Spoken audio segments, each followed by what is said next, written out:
sitting on an egg. Okay, okay, got it. And you can see how the egg blends right into the sand. Let's see. Okay, so the photos that you see, like the ones you saw before, were all taken with a very long telephoto lens, not a cell phone or pocket camera. I adhere very strongly to both Audubon's ethical bird photography guidelines, as well as the North American Nature Photography Association principles of ethical field practices. It's important for me as a wildlife photographer not to disturb the birds, to photograph them in their natural habitat, doing natural behaviors. Here you can see me on the beach at Stump Pass, the photo was taken by a friend of mine, and I am so quiet that birds approach me. So, beaches are popular in Florida, not only for us, but also for beach nesting wildlife, like this starfish who call the beach home. We have a number of imperiled beach nesting birds in Florida. The Florida Shorebird Alliance posts territory for 5 species of birds. Least terns, we have 14,382, according to a report printed in August of this year by the Florida Shorebird Alliance. And you can see one of these cute little critters with a fish in his mouth. They're called least terns because they are the smallest of all of our terns. This is a black skimmer. We have about 6,000 of these in Florida. And skimmers are called skimmers because they skim the water for fish. When they feel a fish, they flip their jaw up, and there's a tiny little orange fish in this critter's mouth. We have about 359 snowy plovers nesting in Florida. We haven't had a whole lot of success with these birds in Sarasota in the past few years.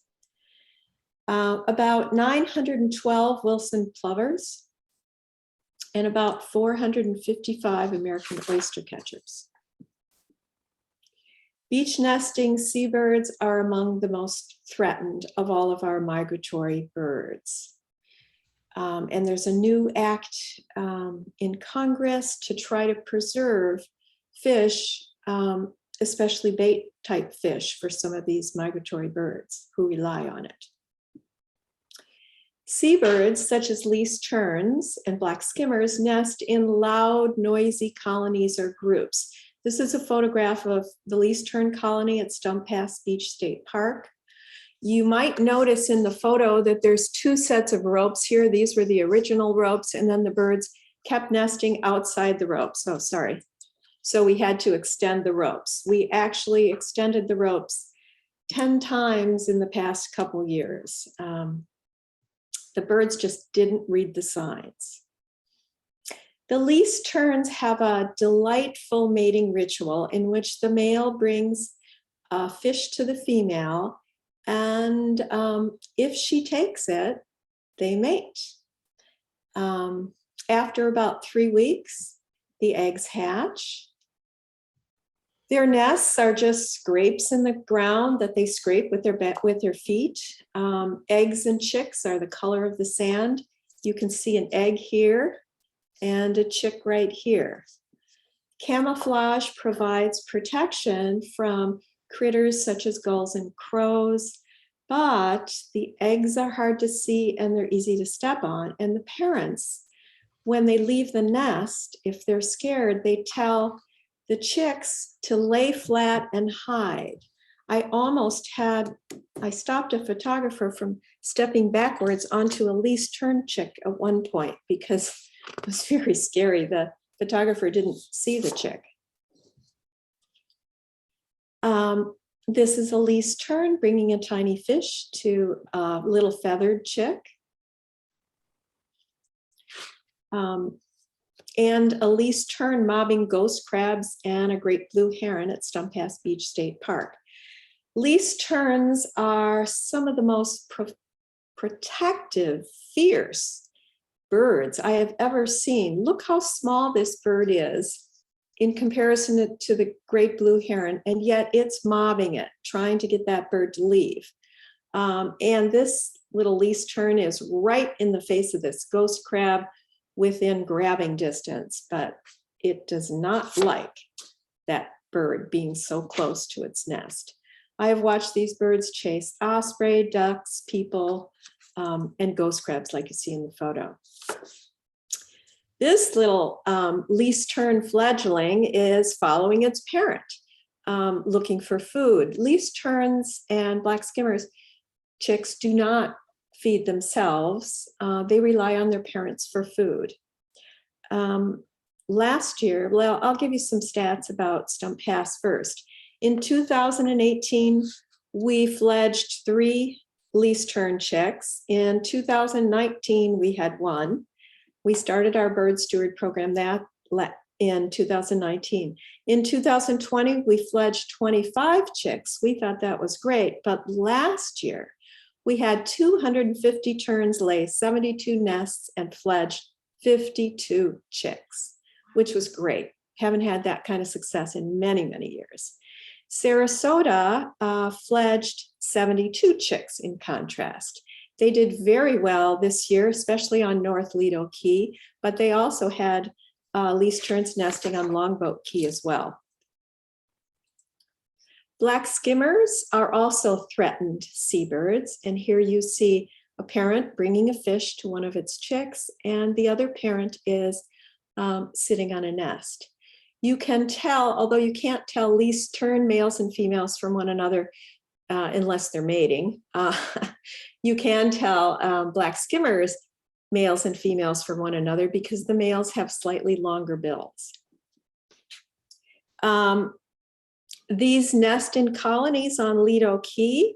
Last summer, Lido had 887 adults who fledged 180 chicks. And if you haven't been to Lido Key in the summer where the black skimmers are nesting, I highly encourage you to go there. It's a wonderful experience. They're very noisy and there's all kinds of fabulous energy. Last year, for the first time in 10 years at Stump Pass, we had 202 black skimmers who laid 39 nests and fledged 31 chicks. So it was very exciting last year for us at Stump Pass Beach State Park. They're called skimmers because they are skimming the water for fish, and they are a lot of fun to photograph. This one is backlit because they're so fast. They often bring fish who are too big to their chicks, like this photograph shows. And in fact, one time when we were on Lido Key, we had to call Save Our Seabirds because we were afraid a chick would choke. It took that poor little chick about 45 minutes to get the fish down its throat. Fortunately, it didn't choke.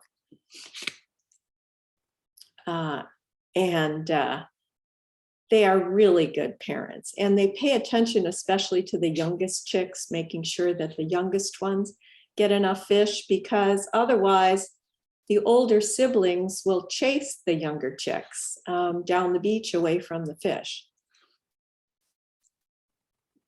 And here's one resting on its parent, probably saying, "Any more fish in there?" This one is brooding its chick under its wing, and it actually has another chick on the opposite side under its wing. Shorebirds, such as the snowy plover, are quiet, solitary nesters.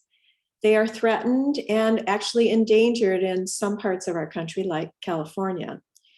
We did not have any chicks fledge last year in Sarasota, although we had 10 nests.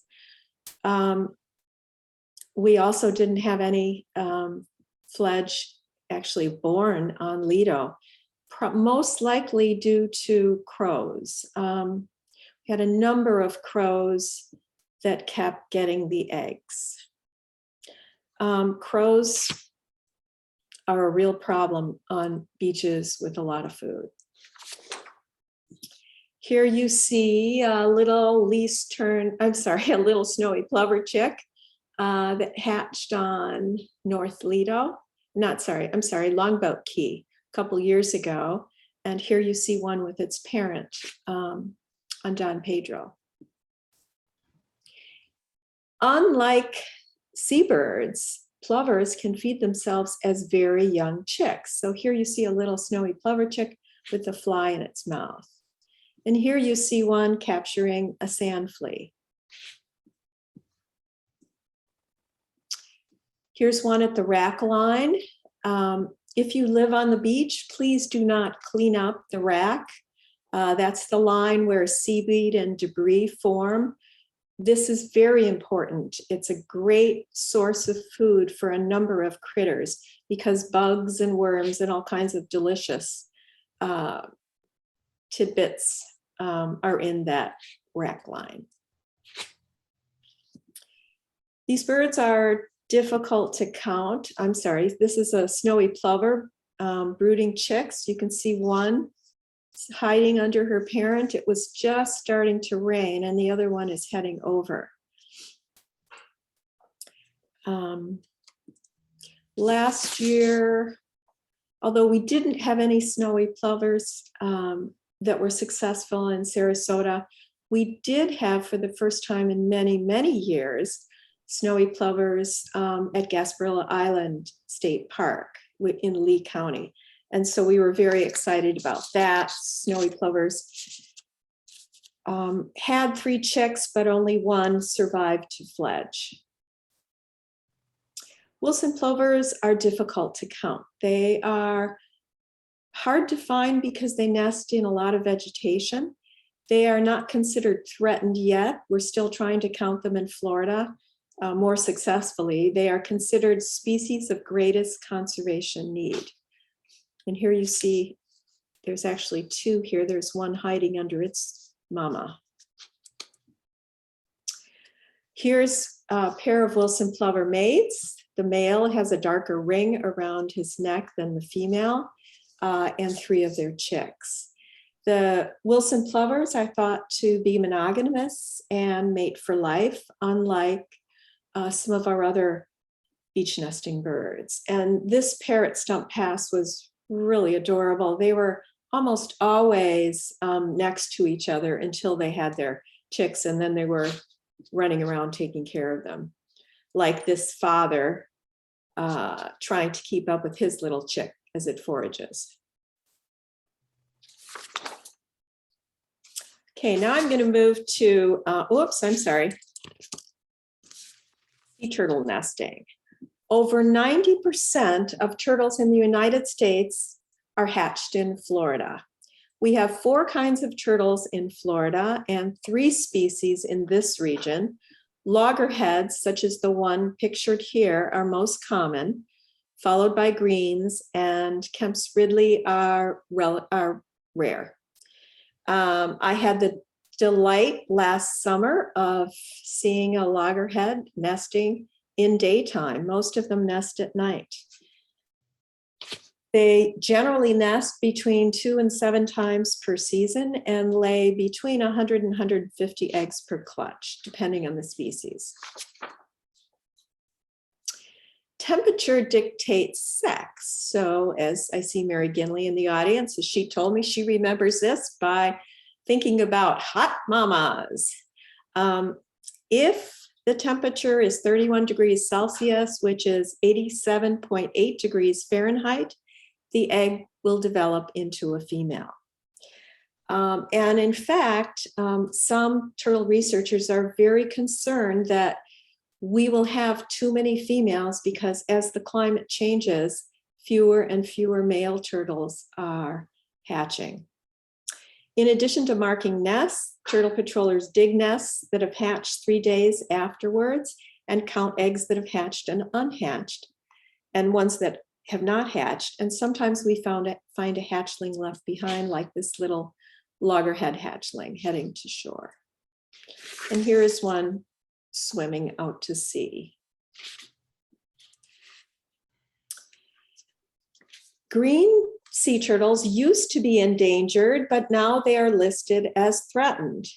They are larger than loggerheads and more rare. They lay between 100 and 180 eggs per nest, and they make a huge body pit. After the eggs are laid, the turtle covers them by flipping sand on them with their flippers. Greens take about 2 hours to lay their nests, so this process sometimes finds them on the beach at dawn. And I was fortunate to see this green in the morning when I was on the East Coast at Archie Carr Turtle Reserve, which is a fabulous place for watching green sea turtles. Here she is heading home. You can see her tracks, and turtle patrollers identify which species of turtles nested the night before by the turtle tracks.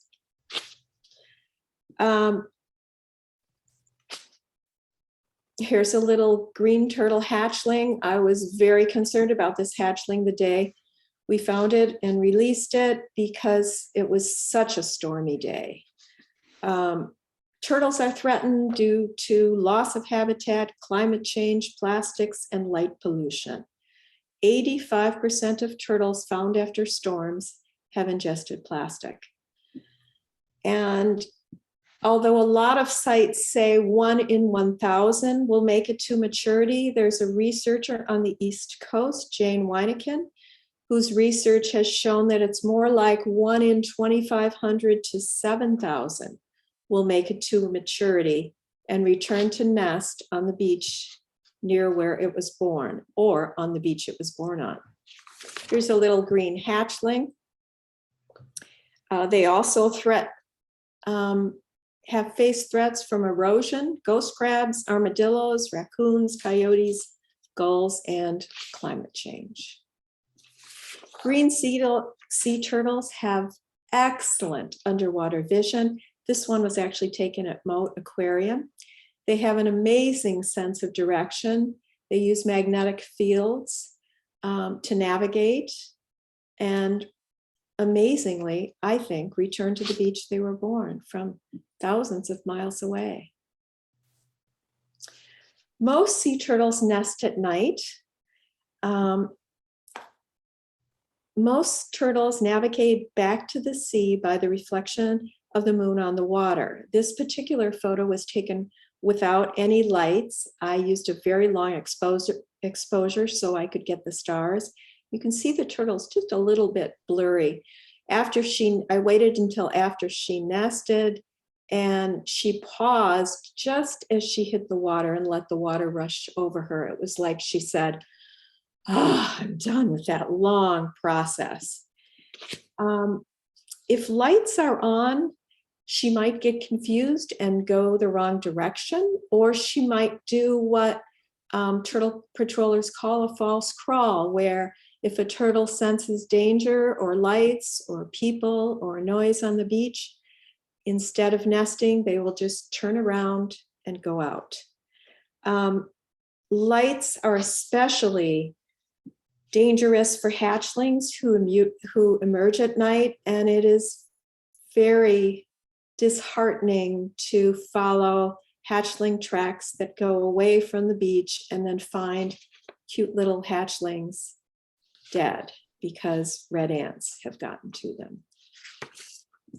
So dark skies are important, not just for sea turtles, but also for us and for a number of other critters as well. Now I'm going to move to some of the migratory shorebirds who winter in Florida. We are incredibly fortunate to have a number of species who breed in the Arctic, but then come here for the winter. This is a semi-palmated plover, frequently on Stump Pass, mistaken for a Wilson's plover. It's a similar bird, about the same size, except this has orange legs, orange legs and a little bit of orange on its bill. And the Wilson plover has a much larger bill. It's more like this. This is one of my favorite birds.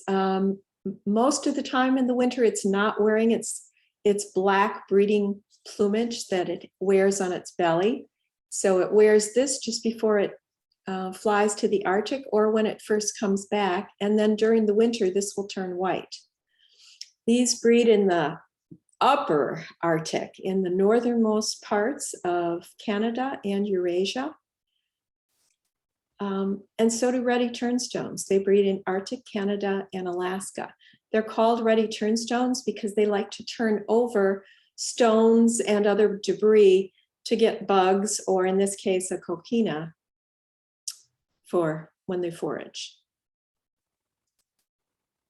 And these cute little sanderlings also breed in Arctic Canada. These are the birds that you see on the beach who run in and out of the shore, searching for coquinas and worms and other critters left when the water recedes.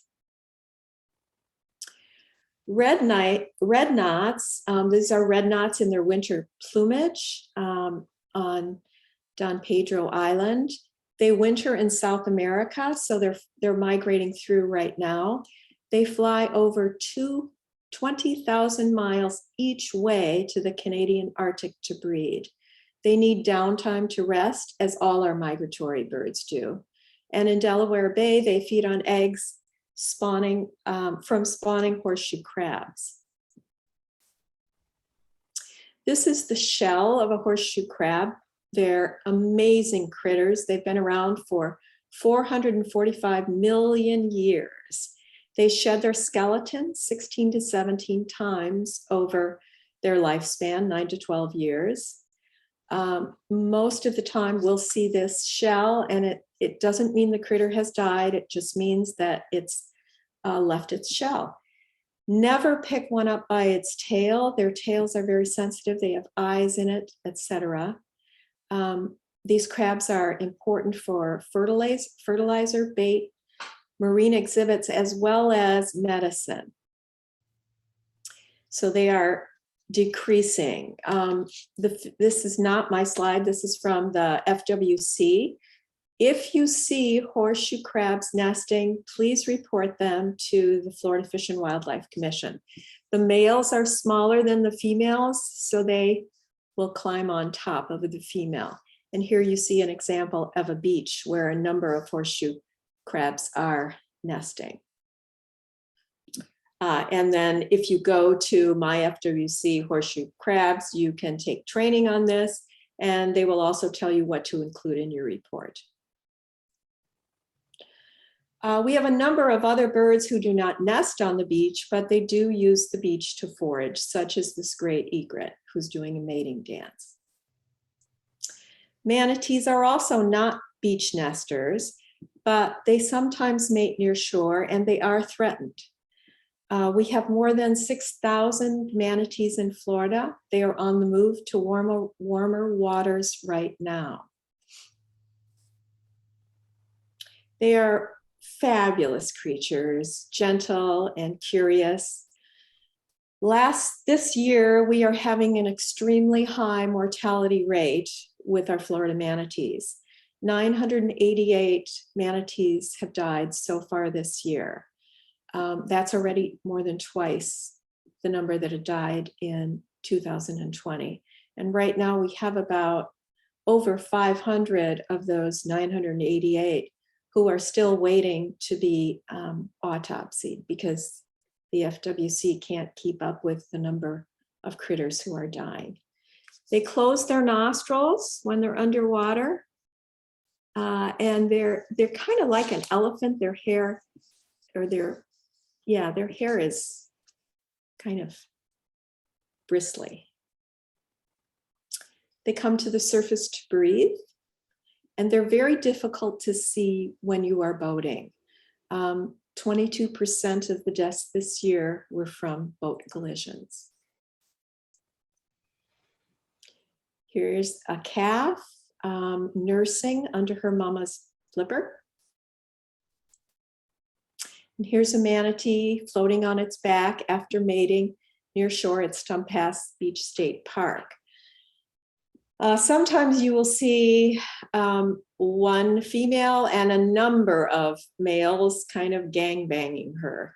And often she'll come to shore or near shore to try to escape some of the males.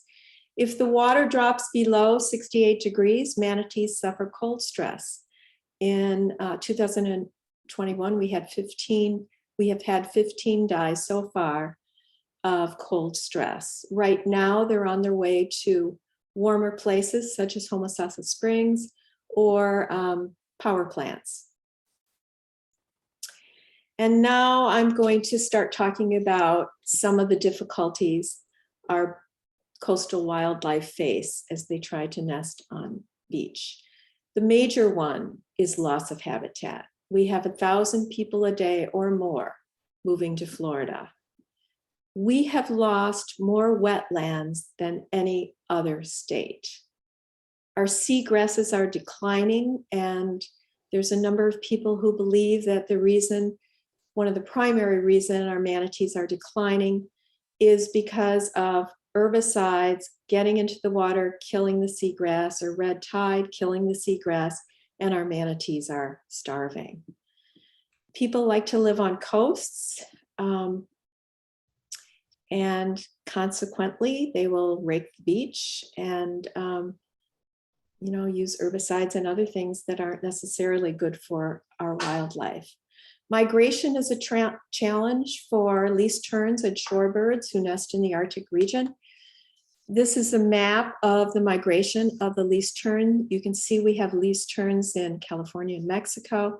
We have a few, the ones in the middle of the state were just taken off the endangered list this year and moved to the threatened list. The ones in Florida and on the East Coast are considered threatened, and they go all the way down to South America. Some stay in Central America for the winter.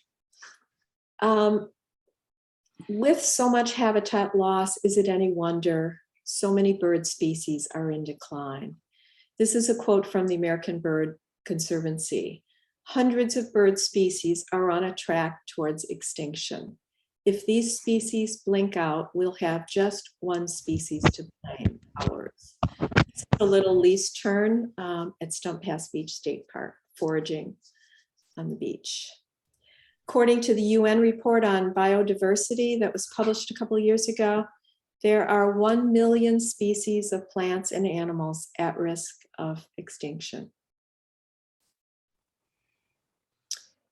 Conservation Foundation didn't ask me to put this slide in. I use this slide on any talk I give because I think very highly of this organization.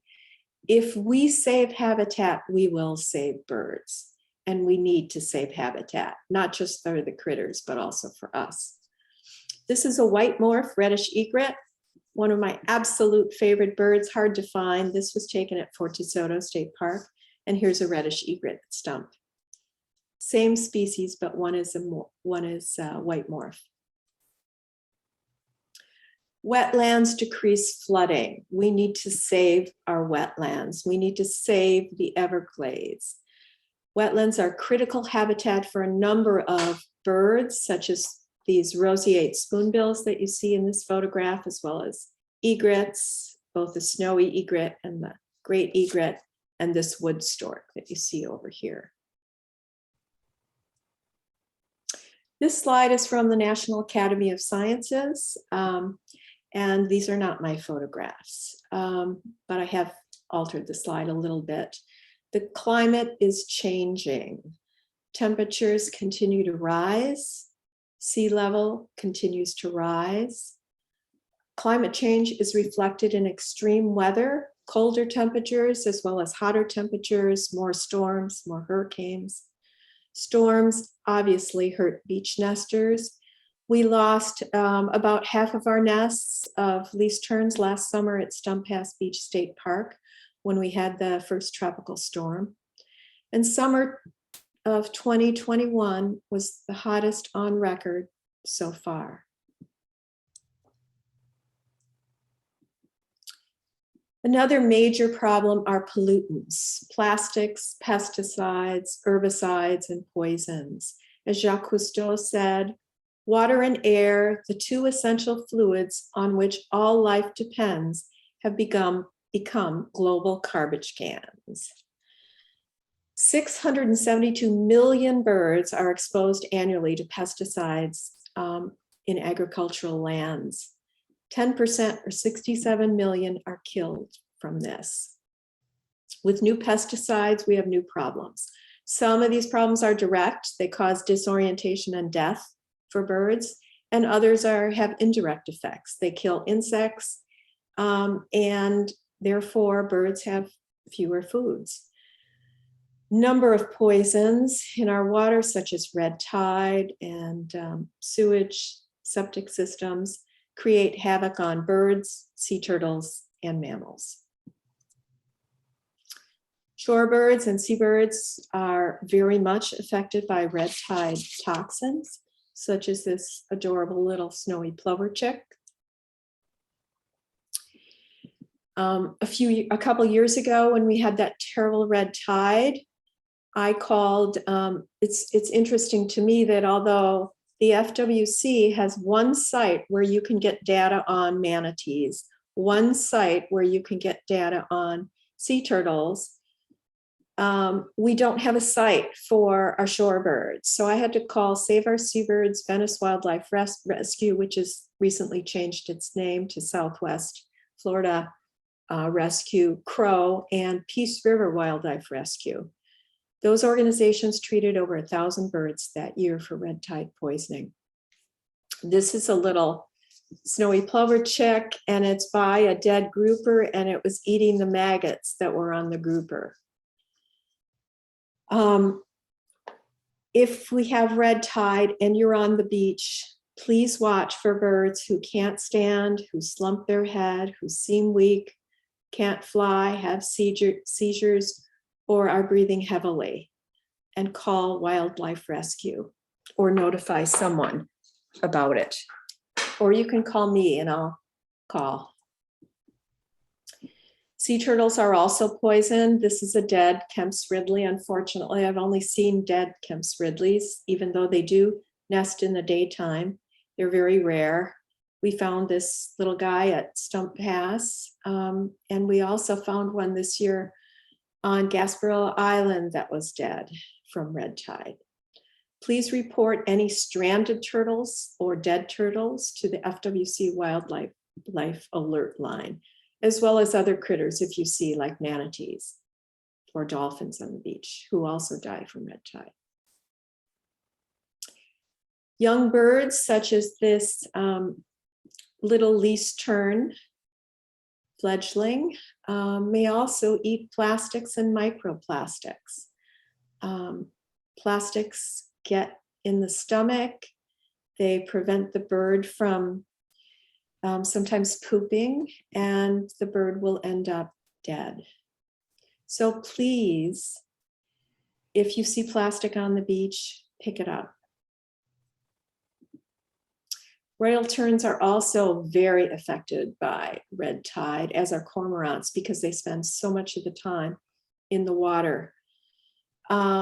This top photo was taken by me right after the terrible red tide we had. My husband and I were on our boat, and I was saying, oh, isn't it wonderful? There's no red tide smell anymore, and I don't see any dead fish. And then we came upon this dead royal tern, which was sad. Human disturbance is a major problem because people like the beach as well as birds. So here you see a little boy chasing some gulls. Kites, drones, and fireworks disturb birds. I felt so badly for these least terns. There's actually one right here too. You can barely see these birds, but they were attacking this kite ferociously on Don Pedro Island, where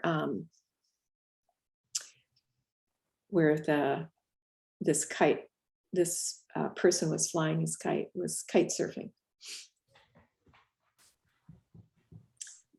Please give birds space. If you are being attacked, move away. Least terns will poop on predators if you are near their nest or young one. This yellow-crowned night heron was just searching for a crab. I felt kind of sorry for him. He kept being attacked by least terns, and the least terns wouldn't leave him alone and he wouldn't move. So finally the bird pooped on him. They are extremely accurate in their poop. I've been pooped on when I was trying to move the lines out and they get me right, I always wear a hat, right on top of the head. Please pick up trash and leftovers. They draw predators like this laughing gull. Gulls and crows are major predators of our shorebirds and seabirds. Try to avoid flushing birds from their nests because when the birds leave, other predators can move in and grab the chicks or the eggs, like this crow who grabbed this little skimmer chick. Untended eggs can fry in about 10 minutes or so. So you also want to make sure that you don't disturb the birds. Please respect posted areas. Even on a leash, dogs are perceived as predators by nesting birds. There were 5 terns yelling at this guy. Stone Pass Beach State Park has a no dogs policy, but boaters come and bring their dogs. And this guy didn't even notice the birds attacking him and his dog until I pointed up at them and said, those birds are just about to poop on you. A study of nesting birds last summer showed that birds flushed 100% of the time when a leashed dog passed within 100 feet of a nest site. In contrast, the birds left their nests only 19% of the time when a person without a dog walked past at the same distance. Jane Goodall, one of my heroines, said, you cannot get through a single day without having an impact on the world around you. What you do makes a difference, and you have to decide what kind of difference you want to make.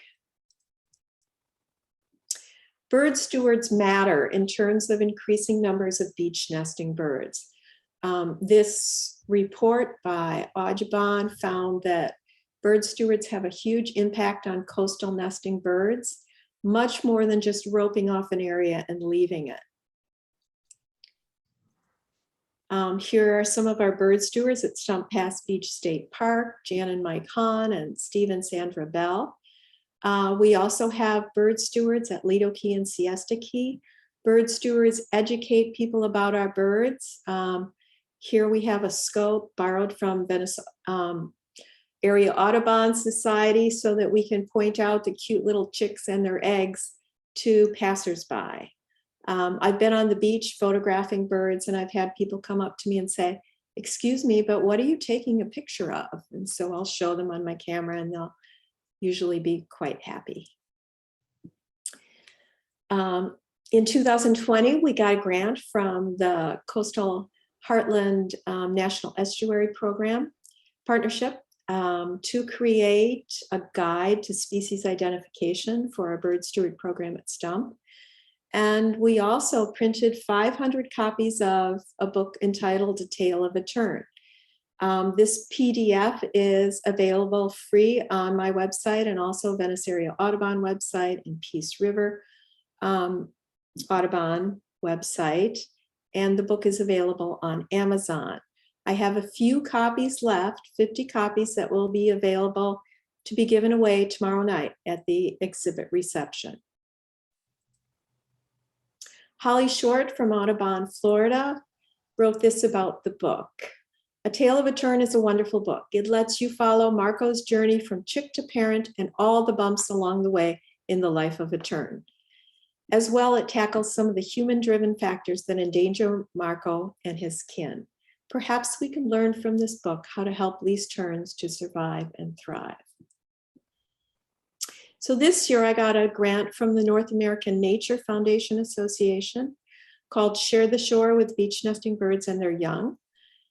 And the purpose of this grant is to educate children and the public about beach nesting birds. So in this photograph, you see Sabrina Cummings, who taught this book. She and I taught the book to these children. And this photograph was taken by Deirdre Crispin of me reading the book. And the whole purpose is to have the kids, after they understand about beach nesting birds, create a sign to address the problem of human disturbance so that we can educate beachgoers about nesting birds. We found that colorful signs made by youth attract more attention than the regular kind of boring FWC signs. This one was made by a 5th grader who says, "Watch your step, just leave a footprint behind." And here are some of the signs made by the students at the after school program where I piloted this program. We found that the kids, even though I said try to be positive and use please, they tended to say, "Don't let dogs crush bird eggs, don't throw away trash." And so we really had to work on getting them to be more positive. So in the spring of last spring, I co-taught 11 classes of 3rd, 4th, and 5th graders at Englewood Elementary. You can see Rachel Baker right here. This is her class. We made Tale of a Tern available as a PDF and also as a YouTube video, and created a short 4-minute video to introduce the problem, as well as a prior knowledge test. So here you can see the students taking the prior knowledge test, and you can see a pretty terrible screenshot of me talking and teaching. So here are some of the questions we asked the students. There were actually 15, but take a minute and see what you say. Birds and chicks wander outside roped areas, true or false? Obviously, true. Eggs on the beach can be stepped on. Absolutely, they blend right in. Plastic can kill birds. Yes, it can kill birds as well as sea turtles, who often mistake it for jellyfish. Trash or food on the beach attracts predators, which then hurt our chicks. And number 5 was one of my favorite. Birds like to be chased. About 90% of the kids said false. No, birds don't like to be chased. But when we asked them, how many of you have chased birds? 100% raised their hands. Some of the directions that we gave them for the sign, we had a sign contest. Birds can talk if you want them to tell the message.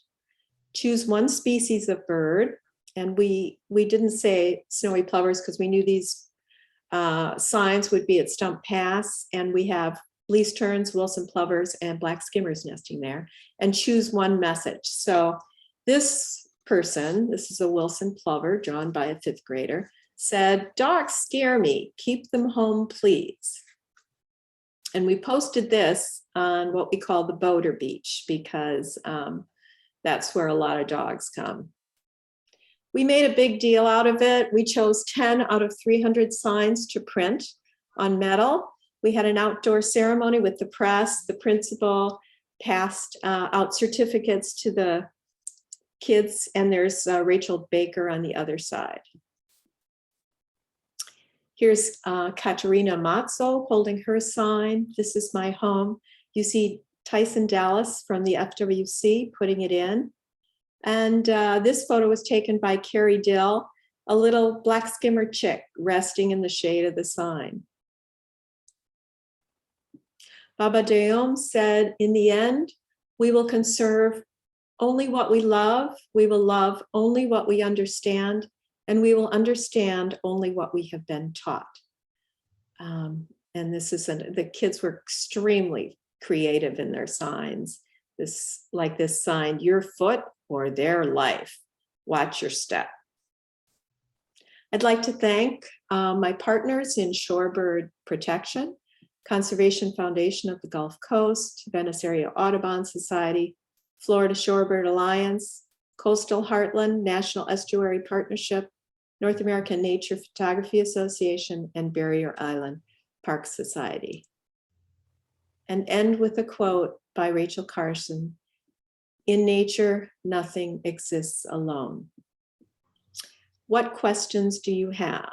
If you like, you may email me at this address or go to my website. I have a gallery on my website called Share the Shore, and half of the proceeds from any of those photographs sold will go to Conservation Foundation of the Gulf Coast. And also on my website, you'll see Share the Shore project.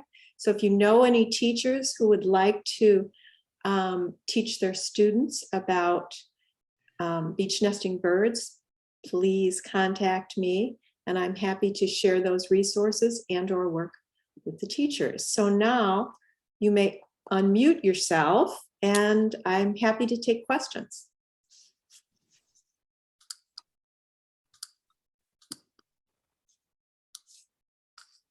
Any questions? No questions?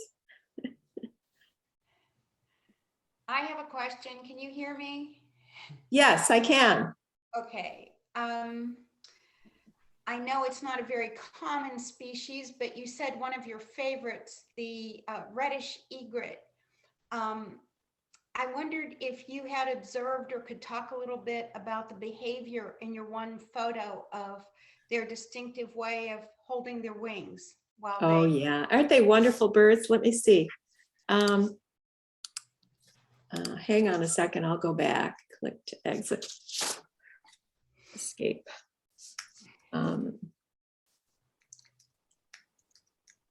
Let's see, where did I have those birds? Here we go. Okay, so these birds, they're really quite phenomenal, I think. They raise their wings to shade the fish. So the fish will go in the shaded area and then they quickly grab a fish. And you can see both the white morph reddish egret as well as the regular reddish egret shading the water so that a fish will go there. Thank you. Other questions? Mary, I have a question. Yes. How does the red tide cause illness in the shorebirds? Is it a respiratory thing or a GI thing? What's the mechanism that harms the bird from red tide? Well, you know, especially these little chicks, they don't have a lot of body mass. Their parents have to bring them fish. That's what they eat. And so when they eat poisoned fish, they develop red tide. They develop respiratory symptoms. They develop dizziness. Sometimes they're dehydrated. If they're taken to a wildlife rescue center soon enough, the center can help the bird and release the bird. So that's a very good thing, but it's really disheartening to see. Last year, some of our seabirds also developed a very weird skin disease. And we're not exactly sure what caused that, but we know that red tide poisons the birds. So if you see any birds, we found one last summer, it was actually a laughing gull, and it was just sitting at the edge of the water and the tide was rising. And so we put a towel over it and brought it back. And amazingly enough, because that bird looked so out of it when we rescued it, the bird was able to be released about a week later. So please keep your eye out for that. Thank you, Julie. Other questions? I have a question. Yes. What organization would you recommend to volunteer with? Depends on where you live. Where do you live, Nancy? Lakewood Ranch. Lakewood Ranch. If you want to do turtle patrol, I would go to Moat. Okay. And if you want to do become a bird steward, then I would contact, or you can contact me, and I'll give your name to Holly Short. Kylie Wilson was in charge last summer of the bird steward program at Longboat Key, Lido Key, and Siesta Key. I'm not sure if she's going to do it again next year or not. She's been doing it for several years. but Holly Short will know. At Venice Audubon, we're going to have some kind of program in February about bird stewards, and usually bird steward training happens, April, typically. That's when we recruit people and also when we do the training. It's really a lot of fun to educate people about the birds. It's a wonderful program, I think. And you're given training, and if you do it, and you're given t-shirts, and you meet some other people who care deeply about shorebirds. So it's a very rewarding experience. Other questions? Thank you. Thank you.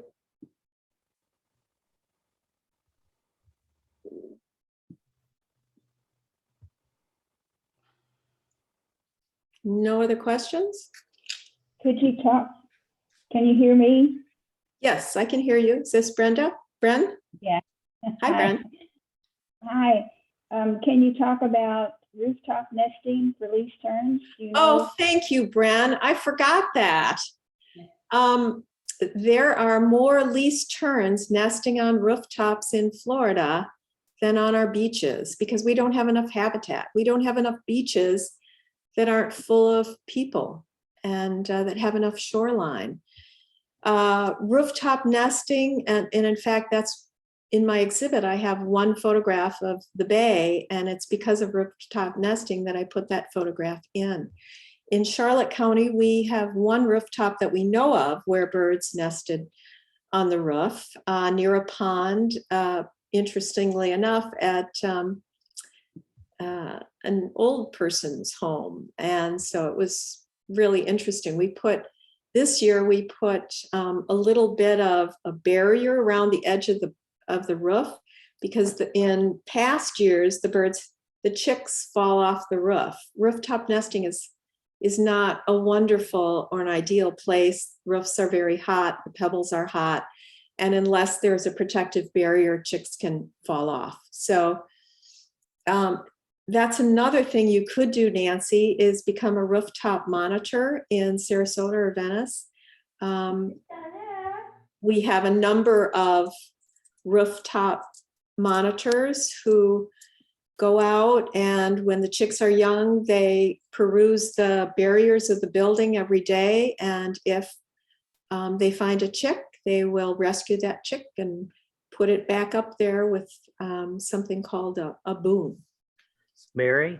Yes. This is Bob Clark. Hi, Bob. You did such a great job with the beach nesting program on Minnesota Key this year. Thank We you. haven't had least terns on the rooftops in Venice for a couple years. Yes. But we used to have them on the building that Detweiler's is housed in on 41. Right. And then the next year we had them on a office building that was right across the street from Venice High School. Mm. And then, but the last 2 years, we haven't seen any on rooftops. Mhm. We do our drive arounds just to look for them, but we haven't seen them. And I suspect that a lot of those birds were probably out on your beach. That could be. We had an amazing number of birds on the beach this year at Stump. It was really, really quite phenomenal.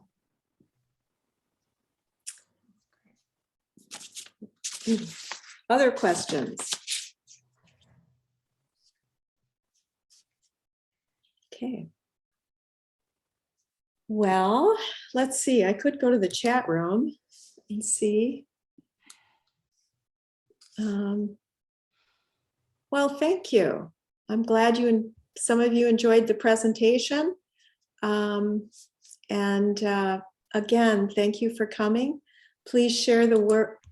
Please share the shore with our beach nesting birds, and please do your part. If you see kids chasing the birds, chase down the parents and please explain to them. What I like to say to youngsters who are chasing the birds is, okay, imagine this.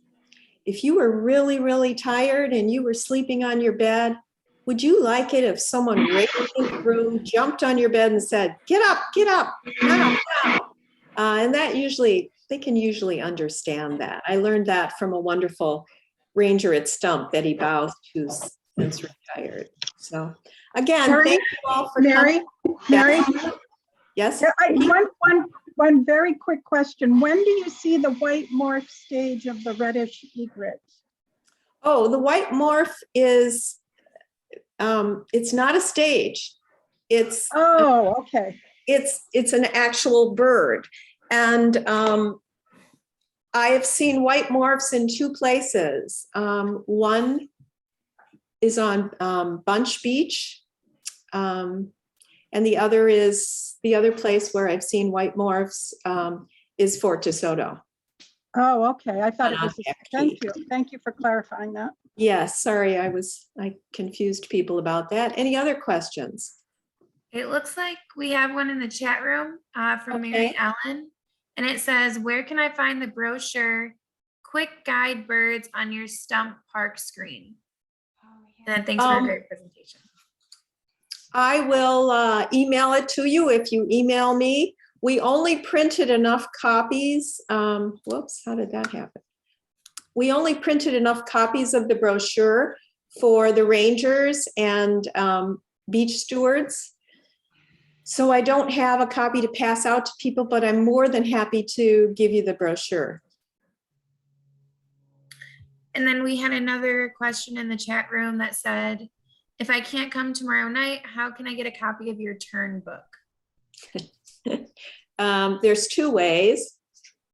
One is if you just want to read it. Let's see, where's you slide. Uh-oh, now it's gonna hang on. Sorry. Sorry, I hope I'm not making you dizzy. No. Look down until I get to the end.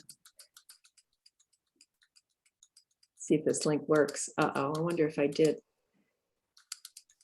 That was before then. No, I don't know for sure that I linked it either. I think it was there. Wait, didn't you? There, okay. No, I didn't. All right, wait a minute. Sorry. Escape. You can just go to my website. Let's see, where's my website? Here it is. Under Rachel.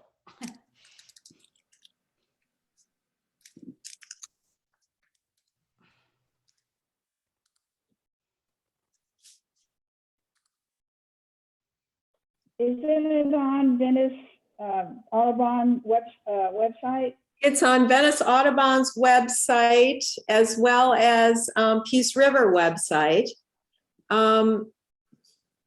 Here, A Tale of a Turn book. And if you go there, you'll get the PDF of it. Or you can go to Amazon and order it if you want a hard copy. Oh, I lost her audio. Or you can go to Share the Shore Project and let's see. If you've got young, here's a link to the free PDF. This is a YouTube reading that I did. This is a link to, it looks like Target, but it's also available at Amazon. And you can also order the ebook if you want to order it, but you don't have to because it's available free. So if you know other teachers, here are some of the resources that I have for the teachers. And here's the gallery, Share the Shore gallery of other photographs that some of which I used in this presentation, but many of which I did not.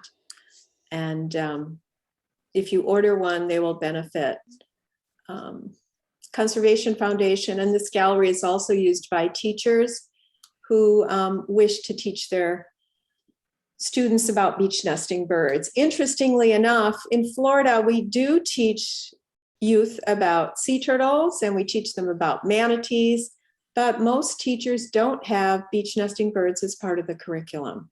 I was very pleased that the teacher I worked with this fall, Rachel Baker was in a project in which she and a number of her cohorts led workshops in their districts so that other teachers could also use these resources and teach their children about beach nesting birds. Any other final questions? I think I've gone over my time, which is typical of a professor. Fortunately, my husband didn't see this talk, or he would have cut it in half like he did my talk for tomorrow night. Any other final questions? Thank you. Thank you. Thank you, Mary. Thank you. Really Thank appreciate you, Mary. the attention. Thank you. Thanks for coming. Yep, thank you so much for everyone that joined us today. As Mary had mentioned, we do have her Share the Shore exhibit up at Bay Preserve in Osprey. If you would like to come to the art reception tomorrow, it will be from 5 to 7, and she will have limited edition prints available there for sale. And then if you just go on our website, conservationfoundation.com, and then look at our events, you will be able to find it there. Thanks, Jillian. Yeah, thank you so much, Mary, and everyone have a great rest of your day. Thank you. Bye. Bye.